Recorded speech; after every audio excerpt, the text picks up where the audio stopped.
Funding for Schaffrillas is provided by... nobody. In fact, this month I'm raising funds by partnering with the American Heart Association, a charitable organization focused on stopping the world's leading killer, heart disease. Every 40 seconds, just about the length of this segment, someone suffers from a heart attack or stroke. AHA is working to stop this. 100% of donations go back into research, care, and education programs throughout the world. Personally, I like how the AHA ties mental health to heart health, funding mental health programs and research with the understanding that depression, anxiety, and stress are major factors on heart health. I've attached a giving link to this video with more information about the AHA in the caption. Please consider donating. Every dollar counts. And aside from being able to support this amazing organization and help fund heart disease research, there is something else in it for you. I've got some super fun milestones. The first of which, at $2,500, is a video where I tier rank all the submissions I received for the most recent Don Cheadle Day on Twitter. If we get to 5,000, I'll add in the recent Wario amiibo in precarious situations images. If we raise 7,500, I'll do a live stream where I solo reenact the entirety of Megamind, just like I did for Shrek 2 over 5 years ago.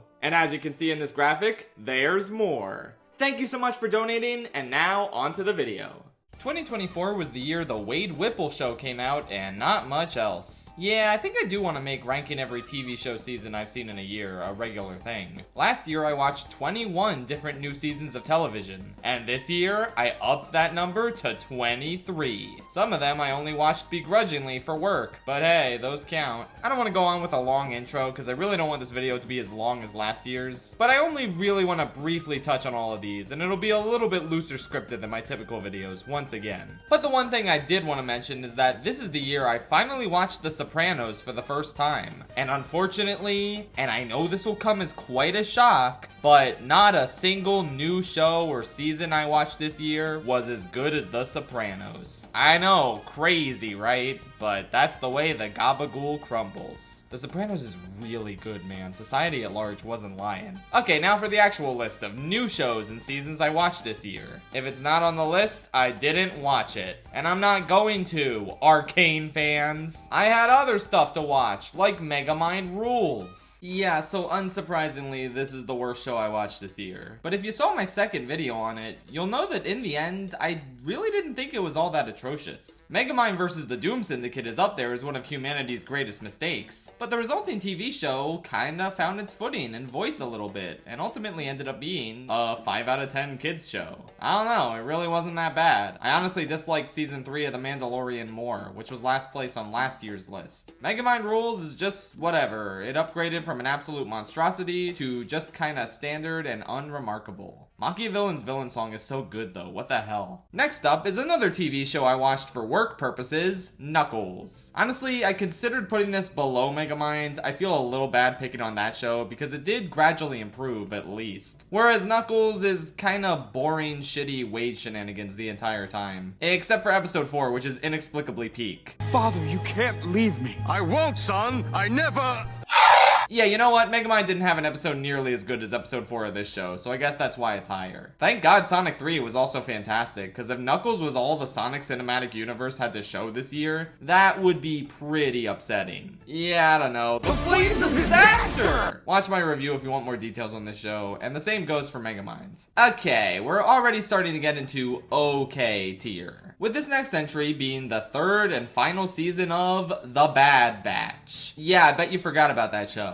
Honestly, I have no idea if this is the general consensus, because I don't know a single fan of this show, nor do I see them online anywhere, but I think this was kind of a big step down from season 2. I actually thought that one was kinda good and emblematic of the show starting to find its footing and identity. But this season is just so repetitive and boring. It starts out with Omega being captured, so oh no, we gotta get her back. Okay, we did it. But the Empire is still after her, and oh no, they got her again! The second time in one season, so now we have to get her back. Again! That's the only conflict this show has. And through it all, the characters still aren't really that engaging. Omega is fine, I guess, and Crosshair does get to complete his arc, which is pretty solid. But Wrecker is as one note as ever, and Hunter is still completely flat and devoid of any distinct personality. He's supposed to be the main protagonist, and yet nothing sets him apart apart from any other clone, which is especially rough because so many of them do have distinct and memorable personalities. This guy is so whatever. Anyway, what else happens? They seem to bend over backwards to try and appease the Rise of Skywalker and say, ooh, look you guys, Palpatine was looking into cloning and metachlorians, even though we refuse to say metachlorians because we're cowards this early in the timeline. See? Somehow Palpatine Returned isn't an ass pull. The Disney Plus cartoon show released after the fact teased it. So yeah, that's annoying, but also the whole keeping Omega safe goal is just so played out at this point. Add on to the fact that Hemlock is such a boring main villain. Nothing sets this guy apart from any other random Imperial asshole that could do the same job. Ventress shows up for one episode so you can say, hey look, it's Ventress, she didn't die in that aborted Clone Wars arc. She's back! Okay, that's cool and all, but she didn't add anything to this show. The season just felt like going through the motions, and by the end, I just didn't care anymore. I will give this season credit for one thing it didn't do, though.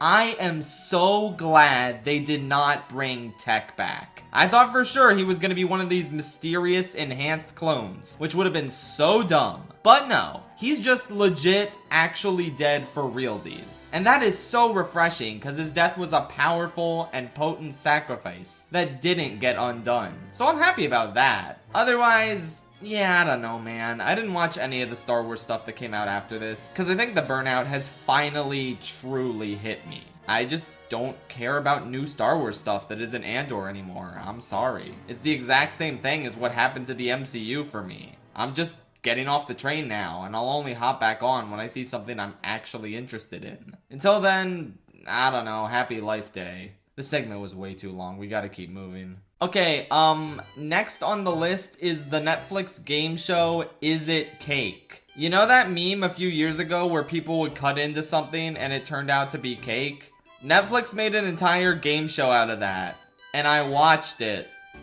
I can explain. So I never actually just open a streaming service to find a new show to watch. I pretty much always hear about them through word of mouth online. I'm not gonna gamble and start watching a show if I don't already know that people consider it to be good, since otherwise it's a potential waste of my time. Well, there are two exceptions. Me and Patrick were browsing Netflix one day, and right on the front page, we saw a show with a really funny sounding title that single-handedly intrigued us to check it out. That show was titled Squid Game. Yes, I did not need to hear about Squid Game from other people. It was our intuition that this would be a fun show to watch that led us to it. And so we did, with us only finding out that the rest of the world became obsessed with it about a week later. So, with our track record with picking out critically acclaimed shows out of a haystack, we then decided to give a second funny sounding show a try. Yeah, we watched the game show about cutting into something to see if it's cake. Maybe this would be the new Squid Game. It wasn't, obviously. I don't know anyone who watches this schlock. But with that said, it's our schlock. We watched that first season together, and you know what? It's very cringe, but it's free. I get why people like trashy shows now. Sometimes you don't want to use your brain on something that's actually compelling and will enrich your life. Sometimes you want to see people desperately try and determine which item in front of them is secretly cake. Honestly, we had a good time playing along and trying to figure out what was cake and what wasn't. This show is also actually pretty interesting when it focuses on the contestants baking something in the shape of a random object to try and fool the panel of D-list celebrity judges. The voting system is kind of nonsense because only one judge is in charge of picking the cake item, and sometimes they pick the wrong one even if the other two judges get it right, which is complete chicanery and actually happened in this newest season, and it actively pissed me off. But hey, at least we get to see some fun baking stuff along the way. The biggest problem with this show by far though is the damn host. Mikey Day, one of the various SNL white guys. You may remember him from the time he said, "The defense calls Wario." Anyway, yeah, he is extremely annoying and unfunny in this, and every time he's on screen, I am actively miserable. The show can also feel very phony when the contestants currently sitting on the bench waiting for their turn ask clearly scripted questions to the contestants currently baking. And overall, it's hard for this show to escape the veneer of disposable Netflix trash that somehow got 3 seasons even though they cancel shows with legit compelling stories that will never have their ending see the light of day. But oh well, I guess. Facts. I watched this year's season 3 because maybe I was feeling a little nostalgic for a trashy show I watched with my little brother. What are you gonna do? Get mad at me for boosting the show's ratings now that you know how I started watching it? Good luck with that, asshole. Anyway, yeah, I don't know. This season was the same as season 1, basically. I actually skipped season 2. Maybe I'll go back for it eventually. But I remember liking the contestants just fine. Grace was pretty cool. Jujar seems nice. I liked Caitlyn because the gimmick with her was that she's 30 with 2 kids, and yet she looks like a teenager for some reason. That was kind of funny. Yeah, I don't know. This show is just kind of cashing in on a meme way too late. But in all honesty, it's not a bad idea for a game show. It's half baking competition, half deduction game. And with a couple of tweaks to the rules and a host who's actually charismatic and not completely obnoxious, I could see this being a legit great show. As is, it's kind of okay. I had a decent time with it, but I'm not dying for more. And thankfully, this is all that released in the Is It Cake cinematic universe in 2024. Wait, what do you mean there was a special holiday season? Oh my god, there's more of this? Guys, I'm sorry, I'm not watching more Is It Cake. My stomach is full. And yes, I purposely made this the longest segment in the video because I thought that would be funny. Next up is The Bear Season 3. Oh my god, what happened here? This is a boring, wheel-spinning season that doesn't go anywhere. I kept wondering how they were gonna one-up Fishes and Forks from the previous season, and it turns out they just didn't even try. None of these episodes are really all that memorable or special on their own. They do a flashback episode about Tina, which is cool and all, but the entire story is she wants to find a job and she can't find one. But then she meets Mikey and he gives her a job. I'm sorry, what did this really add to the show or her character? We have a whole episode where Natalie is giving birth and she inexplicably cannot get a hold of a single member of the restaurant staff, so she calls her mother. I am so sick of Jamie Lee Curtis, dog. I did not need an entire episode spent with her. Does anything interesting happen with the main characters? No, not really. Carmi doesn't do anything interesting that we didn't already see in the first 2 seasons. Is he gonna get back together with that one girl? I don't know, man. This season doesn't resolve that plot line. Is Sid gonna sign the agreement? I don't know, man. We don't find out, even though they drag it out the entire season. I forget if Richie did a single thing the entire time. Oh, but you know what I do remember? The stupid fucking facts. Oh my god, they are so damn annoying. I have been a hater of facts since day 1, but then you pair him up with a second fact so they can do their little bullshit comedy routine and eat up so much precious screen time, and I reached my wit's end. Oh, I'm sorry, no. My wit's end came when John Cena arrived to play the third fact brother. I hate the facts so damn much. Does anybody like them? Genuine question. It feels like they only gave them more screen time to justify the blatant category fraud they're committing at the Emmys. This show is not a damn comedy. Yeah, it has jokes, but so did Better Call Saul and Succession. 2 wildly funnier shows with way more jokes that competed in the drama category. The Bear should not be going up against Abbott Elementary and Curb Your Enthusiasm. How are these the same genre? Are you people fucking insane? Yeah, this season was very frustrating. It wasn't atrocious, but it was very repetitive and it didn't go anywhere. After such a fantastic second season, it really sucks that this is the weakest one by far. Maybe season 4 will be better because stuff will actually happen. I don't know, we'll see. Next up is my dear friend Nokotan. More like my disappointing friend Nokotan. Ha! Got him! I did not get nearly as into this show as I expected based on the first 2 episodes. And at least on Letterboxd, that seems to be a common sentiment. Those first 2 episodes are like chowder levels of fantastic, absurd humor. And that's a high I've been chasing for 15 years now. I miss that zany, completely unhinged, fourth wall shattering, ludicrous tone so damn much. And this show finally seemed like it would deliver with one of the funniest pilot episodes I've ever seen of any show ever. And then I kept watching, and I started laughing less and less, because it became clear that the show wasn't really interested in trying anymore. I feel like 90% of the episodes just turned into the exact same thing. Shikanoko will do something weird, and then Koshitan will say, "Shikanoko, you're doing something weird!" And then everyone in the school will say, "Wow, Shikanoko, what a great thing you're doing!" And then Koshitan will be like, "Wait, seriously? Why does everyone think this is normal?" And then at some point, Anko will say some variation of, I wanna fuck my sister. Repeat this for 22 minutes and there you go, you got an episode of this show. It kind of became a chore to keep watching after a while. I mean, the main characters are charming enough, and Shikanoko's antics would often get a slight chuckle out of me. There are plenty of decent moments here and there, but overall, it just became too repetitive and predictable for it to maintain that excellent comedic charm it started with. Oh, and the narrator sucks. He was literally never funny once, and he just kept repeating information that was blatantly obvious. I know the Kaguya narrator can be a little bit overbearing sometimes, but damn it, at least he's actually funny. Whatever, this is fine. What's next? We now got Fairly Oddparents: A New Wish. I remember when this first came out and the cartoon community was going crazy for it. Oh, it's the best reboot we've gotten in years. Oh, it's a vast improvement over the original. It's one of the greatest shows of the year.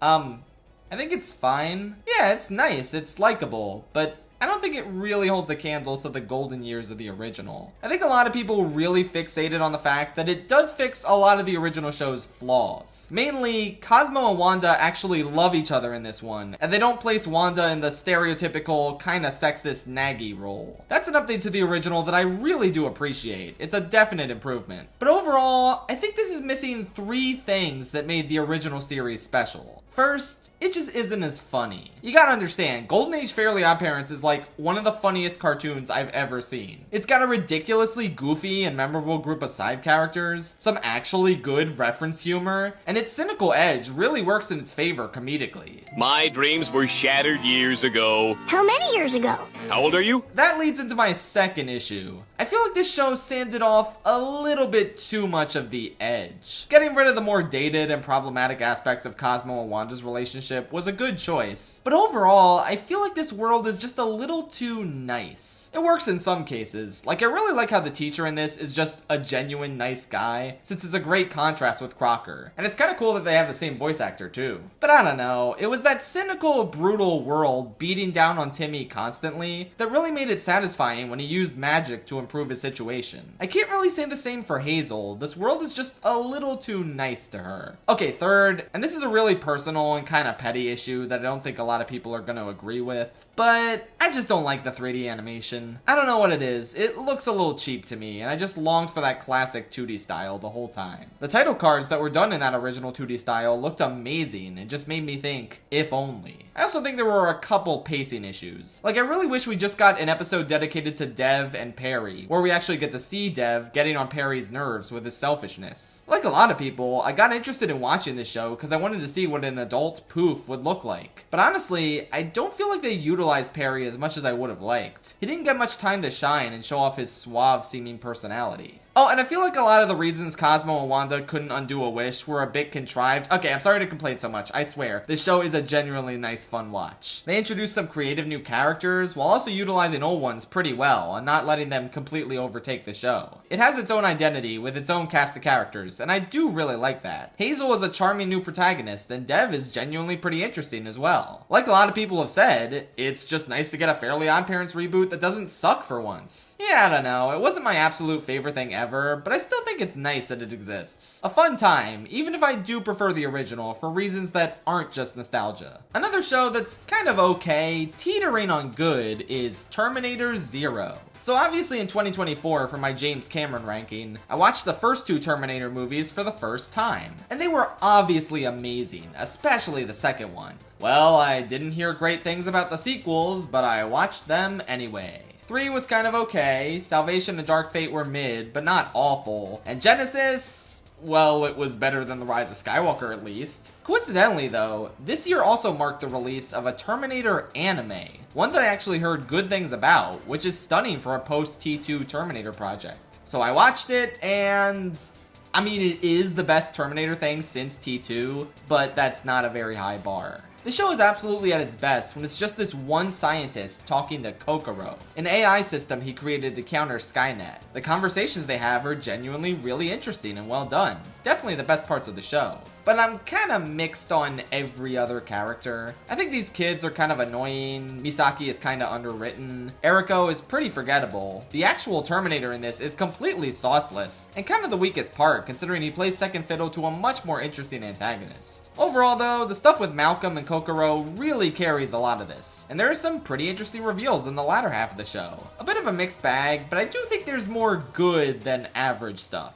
And not really anything that bad, which is a damn miracle for this franchise nowadays. It really helps that this show has its own set of characters and doesn't try any John, Sarah, Kyle, or Arnold related shenanigans. It slots into the established canon nicely enough and doesn't mess anything up, I think. Honestly, I don't even know anymore. I really do just pretend T2 was the end of everything. Next up, we have Chicken Nugget. This is a South Korean show where a man's daughter gets turned into a chicken nugget. Funniest shit I've ever seen. So he and this other guy who has a crush on her have to figure out how to turn her back into not a chicken nugget. As you might expect, it is very goofy and off the wall in some quite funny and entertaining ways. There are a lot of twists and turns that are actually pretty interesting. I found myself weirdly compelled by a lot of the lore this show presents, which seems insane to say about this show where a man's daughter gets turned into a chicken nugget. But yeah, I don't know what to say. I had a good time with a lot of it. I think at some points it gets a little too convoluted and off the rails, and there's a really frustrating part in the last episode that felt kind of cheap. But overall, this is a weirdly engaging show that I can't believe kept my attention the whole way through. It's pretty good. Probably the first show on this list that I can wholeheartedly say is good and can recommend.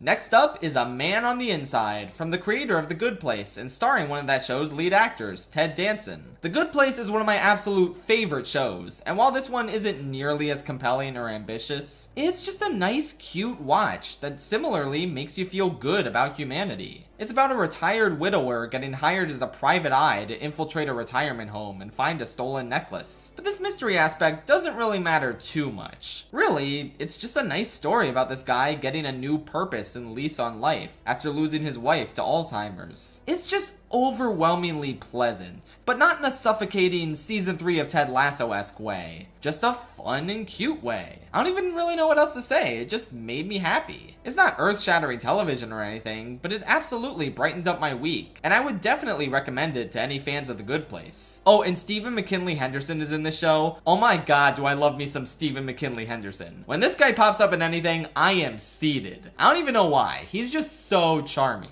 Now we have the first season of the Ted TV show. Thank God Megamind Rules forced me to get Peacock, because it meant I was able to watch Peak. Yeah, I don't really know what else to say other than this show is shockingly really funny. I haven't seen either of the Ted movies, but I nonetheless got into this prequel show way more than I would have ever expected. I think some scenes and jokes do kind of meander a bit, and in fact, maybe the episodes in general are a little too long, but other than that, this really is a shocking delight. I love Ted and John's weirdly sweet relationship. John's cousin is cool as hell, and she really stole the show whenever she was on screen. I really love the Pippin bit, as you might expect. The gay toy truck was pretty epic. Yeah, I don't know, man. Watch the Ted show. It's shockingly good. Now we got Season 2 of My Adventures with Superman. Personally, I thought this was a solid step up over Season 1. The writing just feels a lot more confident, and the overarching thread of this season is pretty damn interesting. Brainiac is a great villain here. His voice is super unique and sinister, and he does a great job at really putting our heroes on the ropes. Kara is a great addition to the cast. I think her relationship with Jimmy is super adorable. I find the relationship stuff between Clark and Lois to be pretty interesting and well done. The gag with Jimmy becoming rich off of Flamebird and slowly losing his money over the course of the season was pretty good too. The only thing I'm maybe a little bit mixed on is just this twink version of Lex Luthor. Like, I don't know, man, I just look at him and I laugh. I think it's cool to show how he got his start and watching him manipulate people into hating Superman. But at the same time, I don't know, man, he's just a little twink. I mean, look at him. I don't know what else to say. But yeah, overall, I was very pleased with Season 2 of this show. It really ups the ante in overall quality compared to the decent enough Season 1. This one was really good, and I can't wait to see what else this show has in store next season. And just barely missing out on the top 10, we have Smiling Friends Season 2. So I talked about each episode individually in my Smiling Friends ranking, but as a package, I have to say, I feel like this season was a lot more inconsistent than Season 1. It's not just the fact that I thought 3 of the 8 episodes, those being the President, Boss Finding Love, and Aliens ones, were on the relatively weaker side. I also just mean it in the sense where the season kinda loses the plot a little bit. It feels like there were just way less episodes about the smiling friends actually going out to make people smile, which is kind of the expertly malleable premise of the show that we all fell in love with. I don't know, these characters are obviously hilarious in any scenario you put them in, but I really wish there was more actual smile stuff going on. Aside from those minor issues though, yeah, this season was great. The Gwimbly and Alan episodes are some of the show's all-time best, and there were so many hilarious and quotable moments sprinkled throughout this entire season. Yeah, I don't know, what else do you want from me? I talked about all the episodes already. Overall, I think season 1 was slightly better, but really only slightly. Moving right along to the top 10, at number 10 we have Jentry Chau versus the Underworld. I'm honestly surprised this ended up ranking as high as it did, because when it started out, I liked it fine. It was cute, seemingly aimed at a younger demographic without having stellar enough writing to make up for that. But the more the show progressed, it started getting a lot more engaging, to the point where I was dying to see what happened next at the end of each episode. It's got an absolutely amazing art style and some really cool and interesting characters. Jentry is a fun protagonist, and I really like how there's a lot of legitimate conflict between her and her grandma, who does a lot of shady and questionable stuff that the show acknowledges and examines. I really like her friend Michael, and especially Kit. His story is super interesting, and he's probably my favorite character. I love the stickler vice principal who's always on Gentry's case, as a result of a pretty interesting and subversive narrative choice in the first few episodes. The action is cool, and there's some decently creepy imagery that really makes the show stand out. It definitely started feeling a little more geared towards teenagers like a typical action anime. And that's pretty cool, because there isn't really a lot of American animation aimed towards that demographic. There's only a few things that kind of bugged me. First is, I think the little demon sidekick is a bit annoying. I'm starting to notice Bowen Yang more and more isn't quite doing it for me in the stuff he's in. Like in Wicked, I thought he had some funny lines here and there, but then he just kept getting screen time. I swear, it feels like he has more screen time than Bach in that movie. And eventually the shtick started to wear thin. It's kinda similar here. I just don't find his character funny in this. A decently valuable member of the team, who I don't hate or anything. Like I said, he's only a bit annoying. I kinda feel like Bowen Yang is starting to head in that James Corden Aquafina direction of overused hack fraud. He's not there yet, but I really need him to start showing more acting chops soon and vary up his style of humor. The other thing with this show is you can very easily tell that thanks to Netflix's love of prematurely canceling shit, they crammed 2 seasons worth of story into just one 13-episode season. And that sucks. It's obviously not the creative team's fault, and it was a great call to conclude the story while they had the chance. But yeah, you can very easily tell which of these episodes would have been the season finale, and which one would have been the start of a much longer season 2. I also feel like this affects the pacing earlier on as well. Like, Jentry is supposed to have this friendship with this other girl that never really gets off the ground, because we barely see her due to the show having to move at a somewhat breakneck pace to get all of its plot in. This show, but on a platform that actually valued storytelling and allowed them to naturally continue their story, would have been peak. As is, it's honestly really great though. I would highly recommend checking this one out.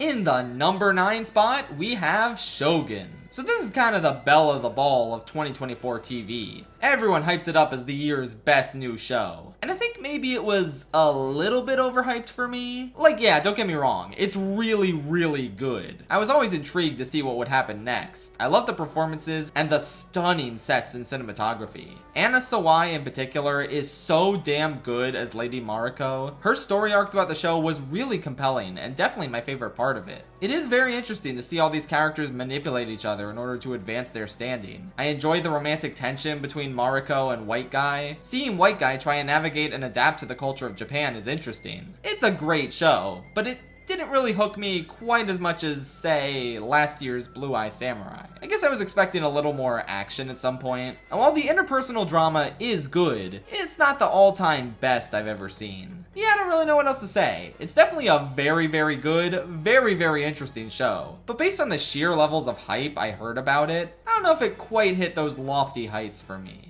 Number 8 is The Sympathizer, and I'm kinda shocked that this show didn't get nearly as much attention as Shogun. It was co-created by the iconic South Korean film director Park Chan-wook, who directed the first 3 episodes, and it features Robert Downey Jr. playing 5 different antagonists in various episodes, who all kinda represent the evils of America. Sandra Oh is in this too, and she's fantastic. And the story about a Vietnamese spy forced to flee to the US at the end of the Vietnam War is super interesting. Hoa Zuande gives an amazing central performance, and really, so does the entire supporting cast. I really don't want to talk about Robert Downey Jr. too much, since the show has a lot more to offer than just him, but wow does he kill it. His performances in this show are better than his Oscar-winning role in Oppenheimer, honestly. This was another great indication of the prestigious career he seemed to be heading towards until, well, you know. I really liked the movie set episode and the way it satirized Hollywood directors of the time, not to mention how tense it ended up becoming. Park Chan-wook also goes nuts with the directing in those first 3 episodes, to the point where his absence in the second half of the show is noticeable. The shots aren't quite on the same level, unfortunately.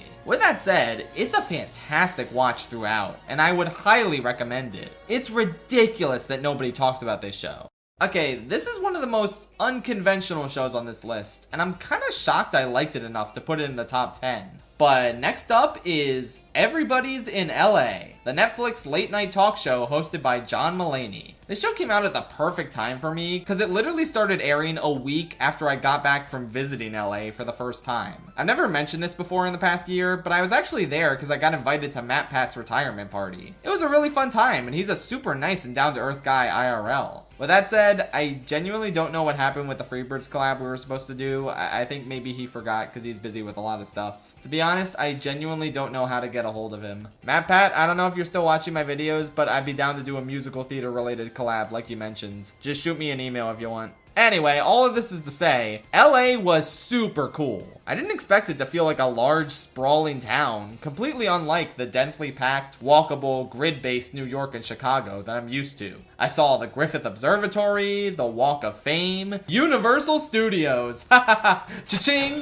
the, quite frankly, overrated Hollywood sign. I mean, they don't even light that shit up at night. I know it would be a waste of electricity, but hey, even the Shrek 2 version of the Far, Far Away sign is lit up at night. Anyway, I was obviously very LA pilled, and fortunately, Mulaney was there to feed my addiction. I don't follow a lot of comedians, but I'm kinda down for anything Mulaney does. He's just so funny. Like, his voice is the funniest voice in the world to me for no reason. Imagine talking like that. You can really feel an endearing sense of earnestness oozing from this show, and the random, arbitrary LA-related topics he assigns to each episode. Like, one of them is about palm trees, and he talks to his guests and callers about palm trees, and why LA planted them there in the first place, since, you know, they're not actually native to California. It's a surprisingly informative show, on top of being super funny. A lot of that comes from Mulaney, and the great selection of guests, except Jerry Seinfeld, he was dead weight. But I think the real scene stealer here is Richard Kind, who's kind of a goofy little sidekick doing his own antics in the corner. Oh yeah, I should probably explain this in a way r/Schaffrillas would understand. So John Mulaney is Jack Horner, and Richard Kind is Bing Bong. As you can imagine, their voices are very funny. I also love the bits with these little delivery robots, one of which I'm pretty sure I saw somewhere in the city. I didn't get a picture of it though, I forgot. Yeah, overall, this is a very silly and uniquely structured talk show that I had an absolute blast with. I would love for them to do it again, honestly.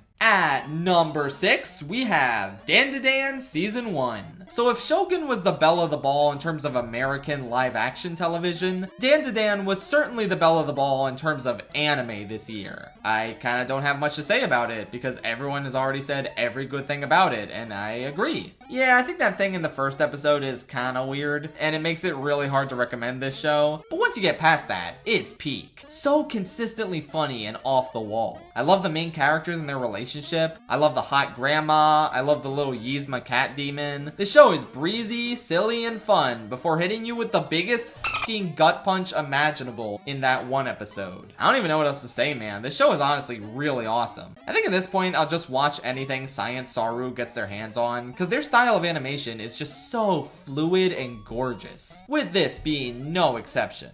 Number 5, baby, we have the Penguin. Honestly, even though I enjoyed the Batman, I didn't really care that much about this spin-off before release. It just kind of felt like they greenlit it as a cash grab movie tie-in for Max. And after Paramount kind of shat the bed with their cash grab movie tie-in, I was kind of worried that this would be a similar level of quality. Thankfully, this is nothing like The Knuckles Show. It is a lot like The Sopranos, and initially, having just come off that show a few months prior, I was like, oh, that's cute. He's a comic book version of Tony Soprano. He has a strained relationship with his kind of evil mother, like Tony Soprano. He's a mob boss, like Tony Soprano. I thought the first few episodes were fine, but having to constantly compare them to a show that was better in almost every department was a little unfortunate. Thankfully, this show is not Sopranos light by the end. It gradually morphs into its own thing, and it is just so damn exciting and compelling. There's a major uptick in quality starting in episode 4, which is centered all around Kristen Miliotti's character Sophia. And it is just a phenomenal episode of television, anchored by a phenomenal performance. She steals the show, which is crazy because Colin Farrell is also giving one of the most incredible comic book performances I've ever seen. It's ridiculous that that's him underneath all that makeup. One time I was showing my friends the Banshees of Inisherin, as you do, and I told them, oh, by the way, that's the guy who plays the Penguin. They thought I was talking about Brendan Gleeson, and I gleefully told them, no,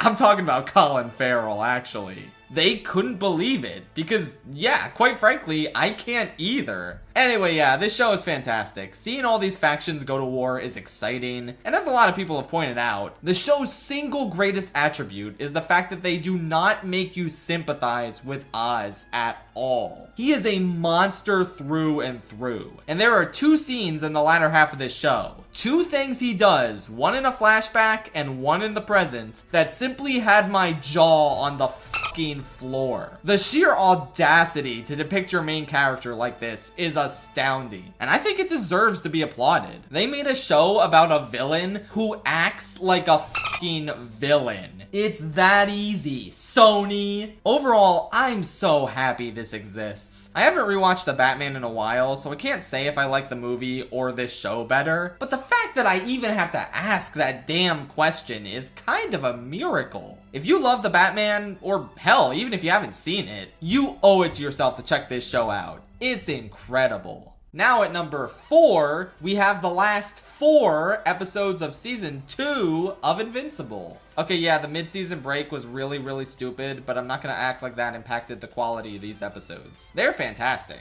Once again, this show proves to be one of the most subversive stories I've seen in quite a bit, stunning me with ridiculous twists at every turn. The way that Lizard League shit went down had me on the edge of my seat, and I was shocked at the way the Angstrom Levy stuff played out. Such a potentially narratively unsatisfying decision, and yet such an important thematic development that made perfect sense in hindsight. The pacing and tone of the episode maybe felt a little bit off due to all the different dimensions Mark rapidly cycled through, including the legally safe knockoff Spider-Man one, but it was still great overall. The convention scene was very cute. I got weirdly wrapped up in the crumbling of Mark and Amber's relationship, even if I saw the outcome coming from a mile away. Donald has a shockingly good character arc, which is so unnecessary, but so nice anyway. And I'm unbelievably excited to see Omni-Man and Alan work together. Oh man, this show is just an absolute treat.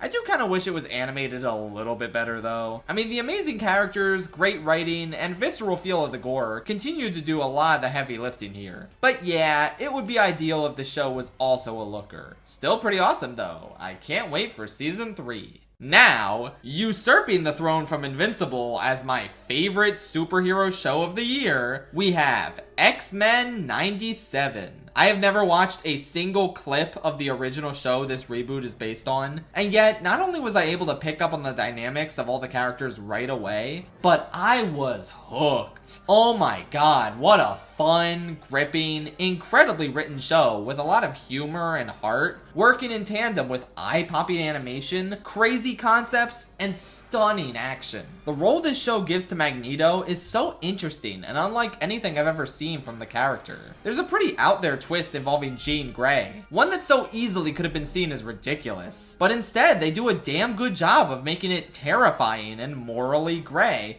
Get it? It makes for such an interesting interpersonal conflict I've never seen before. They develop it super well. Bastion is a pretty cool villain, but Mr. Sinister was the one who really stole the show for me. What a damn lunatic. And yeah, I did some thinking, and I think episode 5 of this show is the single greatest TV episode I've seen all year. Ridiculous. Truly ridiculous how incredible this season of television is. I think maybe the last few episodes got a little too convoluted with a little bit too much stuff happening, and I'm a little skeptical of the cliffhanger ending, but honestly, I have faith in this show. I'm very much down for more. Aside from like Logan, this is the first X-Men thing I've truly deeply loved. I would recommend it to anyone. You don't even need to be an X-Men fan. Please check this one out. It's really something special. Alright, now for our number 2 show. And this is something that I can guarantee that nobody in my entire audience has ever seen before. Hell, it's unlikely any of you have even heard of it. So, I don't watch the Emmys, but they still have value to me as an institution because they put the most recent Best Comedy winner on my radar. Something that managed to beat The Bear in its bullshit category fraud. This show is Hacks. Hacks is about a famous older comedian teaming up with a younger comedy writer who helps relaunch her career. They absolutely despise each other at first, but they begrudgingly recognize that they bring out the best in each other creatively. And so they continue working together until gradually, as the show goes on, they actually start forming a legit bond. It's a very funny, yet also very heartwarming show, and I kind of love it. Right from the start, it's just been absolutely excellent. Aside from a couple of annoying characters. There's this young manager guy who's usually pretty funny, but sometimes he gets a little grating with the weird Jerry Seinfeld impression he does. I don't even know if that was intentional, but it's like, okay, dial it back a little bit. And he has an assistant who's just kind of insufferable. Like, I'm sorry, I really could not stand her. She sucks the air out of every scene. But fortunately, the main 2 characters are brilliant, their chemistry is fantastic, the performances are fantastic, the writing is fantastic. I could not put this show down. And for the purposes of this video, we're here to talk about Season 3, which aired in 2024. It's basically just as good as the rest of the show. And in fact, it might be the best season because those 2 characters that got on my nerves a little bit, they actually toned them down. The one guy doesn't do his weird Jerry Seinfeld voice anymore, and the assistant didn't annoy me much this season. In fact, she's actually helpful. Finding out about and convincing Christopher Lloyd to sign over the rights to his great-grandfather's life story in order to eliminate another competitor in the quest to get the main lady a late-night hosting gig. I promise it makes sense if you actually watch it. Man, Christopher Lloyd had a cameo in one episode of my least favorite show of last year, and one episode of my second favorite show of this year. Good for him, I think. Okay, backing up. So the main lady, Deborah, has had a lifelong dream to be the first woman to host a late-night talk show. And this season is all about her quest to achieve that. All as the younger writer, Ava, grapples with her commitment to Deborah over her commitment to her actual girlfriend. By the way, she's bisexual, I forgot to mention that. This season is focused, it's witty, it's funny yet sad at the same time. I also really love the fact that there's clear progression in Deborah and Ava's relationship. Like, instead of keeping it stagnant and having them be mean to each other for the sake of the status quo, no, they legit respect each other now, which is awesome. There's one episode where they get lost in the woods together and they name drop the King of Prussia Mall, which is pretty based. I love the King of Prussia Mall, you guys. It's so cool. I don't really know what else to say. This is just a surprisingly fantastic show. One of my absolute favorite comedies I've seen in years. Do yourself a favor and check this out. I mean, I can't think of any higher praise than I liked it better than Dandadan, Invincible, and X-Men 97. Even if it is a very different kind of show. Alright, we have finally reached my number 1 favorite show of 2024. And I'm gonna be completely honest, this was a complete shock to me. I started watching the show because it looked cute. Like, I just put it on a whim because I saw some discussion and memes about it, and the concept seemed very cute. And then I got way more hooked than I ever could have possibly imagined on it. My number 1 favorite show of 2024 is Delicious in Dungeon. Even saying that, I'm just like How? I mean, to be fair, it didn't have to compete with the hard hitters of Succession and Blue Eye Samurai from last year. But even so, it just looked like a cute dungeon show where they eat food and talk about food. Haha, that's a nice adorable gimmick. And at first, that's what it seems like. The characters are likable, they go on their little quest to get this guy's sister back after she gets eaten by a dragon. Don't worry, she'll get better, maybe. And they cook food. That's it. That's the premise. It kind of seemed like it was just gonna be Restaurant to Another World again, where they just have a fantasy aesthetic as dressing for the main focus of the show, which is food porn. Turns out it's the opposite. The food porn is just the aesthetic, the gimmick to hook you in. In actuality, this is one of the most detailed and interesting fantasy worlds I've seen in an anime in quite a while, with some incredibly endearing and surprisingly layered characters in terms of their backstories and how they interact. I could not believe how attached I got to this party of goofballs. Laios's infectious enthusiasm for monsters and cooking them up, Senshi's expertise and sweet concern for the well-being of everyone around him, Chilchuck's